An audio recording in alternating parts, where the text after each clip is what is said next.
Hey guys, welcome back to my channel. तो आज मैं आपके लिए तीज लुक लेके आई हूँ, तो चलिए स्टार्ट करते हैं।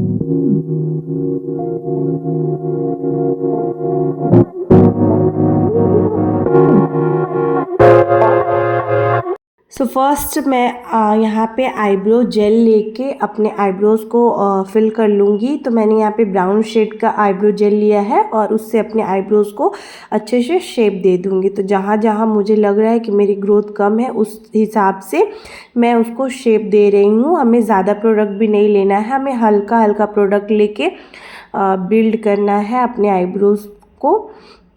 तो याद रखें, हम जिस डायरेक्शन में हमारे आईब्रोज रहते हैं, हम उसी डायरेक्शन में अपने ब्रश को चलाते हैं। जैसे कि हमारा सेंटर पार्ट वो ज़्यादातर नीचे साइड के रहता है, तो इसलिए हम वैसे, और उसके बाद जो हमारा आगे का पोर्शन होता है उसको हम ऊपर से स्ट्रोक देते हैं। नेक्स्ट मैं यहाँ पे लाइट कलर का कंसीलर ले रही हूँ, उससे मैं अपने आईब्रोज को डिफाइन करूँगी और साथ ही साथ अपने आईलिड पे भी अप्लाई करूँगी। तो हमें लाइट कलर का कंसीलर लेना है ताकि हमारा जो कलर है आई शैडो का वो अच्छे से उभर के आए और साथ ही साथ हमारा जो आईब्रो है उसको शेप मिल जाए। तो हम इसको अच्छे से अपने आईलिड पे अप्लाई करेंगे और उसके बाद फिर हम ब्यूटी ब्लेंडर से इसको अच्छे से ब्लेंड कर लेंगे। उसके बाद फिर हमें इसे पाउडर से सेट करना होगा। आप चाहे तो इसको स्किप भी कर सकते हैं अगर आप पाउडर आई शैडो ले रहे हैं, बट अगर इसको अच्छे से सेट कर लेंगे तो ज़्यादा अच्छा रहता है। नेक्स्ट मैं यहाँ पे ब्राउन कलर का आई शैडो लेके उसे अपने क्रीज एरिया पे अच्छे से अप्लाई करना है और उसको हम साथ ही साथ ब्लेंड भी करेंगे। ब्लेंडिंग हमें अच्छी करनी है ताकि हमारे जो आईज है उस पर कोई भी हार्श लाइन ना दिखे। तो मैं दोनों साइड ब्राउन कलर अच्छे से अप्लाई करके उसको ब्लेंड कर लूँगी। फिर उसके बाद फिर मैं यहाँ पे एक गोल्डन कलर का शिमर ले रही हूँ। तो ये प्रेस शिमर है जिसको मैं ज़्यादातर अपनी उंगलियों से ही अप्लाई करती हूँ। तो इससे हम अपने पूरे आईलिड पे अप्लाई कर लेंगे। ग्लिटर्स वगैरह ज़्यादातर मैं हाथ से ही यूज़ करना प्रेफर करती हूँ, क्योंकि क्या होता है, ग्लिटर्स जो है अगर ब्रश से यूज़ करेंगे तो कभी कभी क्या होता है, इधर उधर लग जाता है। तो अगर हमें अच्छे से अप्लाई करना है ग्लिटर तो आप ज़्यादातर हाथों का यूज़ करिए, अपने फिंगर्स का यूज़ करके हम अच्छे से उसको अप्लाई कर सकते हैं। और फिंगर्स की हेल्प से हम अच्छे से बिल्ड भी कर सकते हैं पिगमेंट्स को, तो इसीलिए हमें हमेशा फिंगर्स की हेल्प से ही अप्लाई करना चाहिए। नेक्स्ट मैं यहाँ पे सुपरा का ऑरेंज कलर करेक्टर यूज़ कर रही हूँ। तो हमें अपने डार्क सर्कल और पिगमेंटेशन को छुपाने के लिए ऑरेंज कलर करेक्टर यूज़ करना चाहिए, जिससे कि हमारा जो कलर है वो न्यूट्रलाइज हो जाता है। इसके बाद हम इसे ब्यूटी ब्लेंडर से हल्के हाथों से ब्लेंड कर लेंगे। हमें ज़्यादा ओवर ब्लेंड भी नहीं करना है ताकि वो प्रोडक्ट हट जाए, तो हमें एकदम हल्के हाथ से ब्लेंड करना है। उसके बाद फिर मैं यहाँ पे लाइट कंसीलर ले रही हूँ। तो मैं अभी जो है बिना फाउंडेशन का ही मेकअप कर रही हूँ, तो आपको मैं वही दिखा रही हूँ जो मैंने किया है कि विदाउट फाउंडेशन आप कैसे मेकअप कर सकते हैं। आप चाहे तो आपको फाउंडेशन की ज़रूरत नहीं भी होगी। तो इसलिए देखिए, मैं यहाँ पे अपने ऑरेंज कंसीलर के बाद मैं यहाँ पे लाइट शेड कंसीलर यूज़ कर रही हूँ।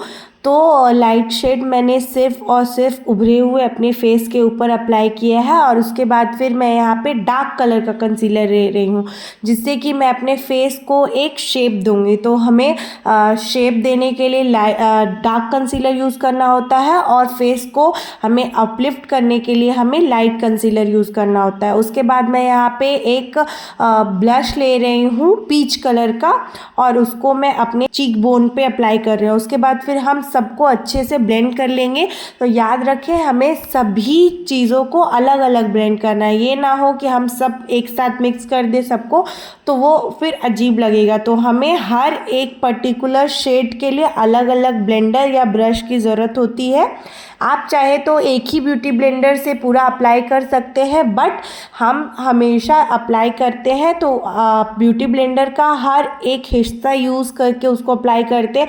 ऐसा नहीं है कि जिससे हम लाइट कंसीलर ब्लेंड कर रहे हैं उसी से हम डार्क वाला भी ब्लेंड कर दे तो उससे हमारा जो स्किन टोन है वो हमारा ग्रे हो जाएगा। इसीलिए ज़्यादातर अगर किसी का मेकअप ग्रे होता है तो ग्रे होने का कारण यही है कि आप एक ही ब्रश या एक ही ब्यूटी ब्लेंडर आप यूज़ करके अपने मेकअप को अप्लाई करते हो, जिससे कि हमारा बेस जो है वो पूरा ग्रे होता है। तो हमें टेक्निक जो है ये करनी चाहिए कि हमें हर चीज़ के लिए अलग अलग ब्यूटी ब्लेंडर या सेम ब्यूटी ब्लेंडर का अलग अलग पार्ट यूज़ करना चाहिए। उसके बाद हम अच्छे से इसको ब्लेंड करके फिर हम पाउडर से सेट कर देंगे ताकि हमारा मेकअप जो है वो हटे नहीं। फिर मैं यहाँ पे मेकअप फिक्सर यूज़ कर रही हूँ अपने मेकअप को लॉक करने के लिए। फिर मैं यहाँ पे अपने आई लुक को कंप्लीट करने के लिए अपने लोअर लैश लाइन पे ब्राउन कलर का आई शैडो अप्लाई कर रही हूँ और उसको हम हल्के से ब्लेंड कर देंगे। याद रखिए हम जब भी अपने आई शैडो अप्लाई करते हैं तो उसको हम ब्लेंड ज़रूर करते हैं जिससे कि वो और अच्छा लगे। उसके बाद फिर मैं यहाँ पे लोअर लैश लाइन पे काजल अप्लाई कर रही हूँ। मैंने दोनों अपने लोअर लैश लाइन पे काजल अप्लाई किया है जिससे कि एक प्यारा सा लुक निकल के आएगा। उसके बाद फिर मैं यहाँ पे एक ब्लैक कलर का जेल आईलाइनर ले रही हूँ और मैं यहाँ पे जो ब्रश यूज़ कर रही हूँ ये हमारा मेकअप ब्रश नहीं है, मैंने जो पेंटिंग ब्रश आता है वो वाले ब्रश यूज़ किए क्योंकि उसमें सबसे पतला ब्रिशल होता है। आपको कोई ये नहीं बताएगा कि आपको कौन सा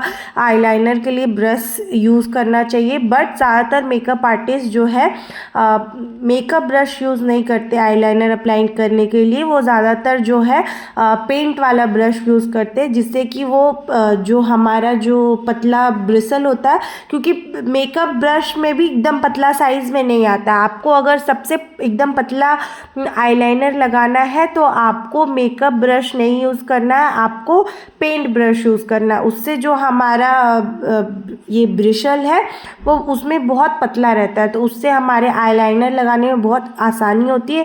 या तो फिर आप नॉर्मल एक जो लिक्विड आईलाइनर आता है उसमें भी आप यूज़ कर सकते हैं, वो भी आजकल पतले पतले ब्रिशल आते हैं, बट मैं ज़्यादातर प्रीफर करती हूँ कि मैं ब्रश से अप्लाई करूँ। उससे जो है वो हमारा लुक जो है और इन्हांस होता है।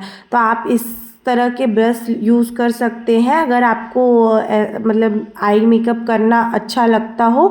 और अगर आपको नहीं आता तो आप प्रैक्टिस करने के लिए भी ये वाला ब्रश ले सकते हैं। ये ज़्यादातर 10-15 रुपए का आता है तो आप उससे अपने आईलाइनर अप्लाई करने का टेक्निक ठीक कर सकते हैं। जिसको जिसको अगर मतलब आईलाइनर लगाना नहीं आता है तो वो ये लेके ये वाला ब्रश और जेल आईलाइनर लेके आप यूज़ कर सकते हैं। फिर मैं यहाँ पे अपने जो लिप्स को है उसको डिफ़ाइन करने के लिए मैंने यहाँ पे काजल अप्लाई किया है।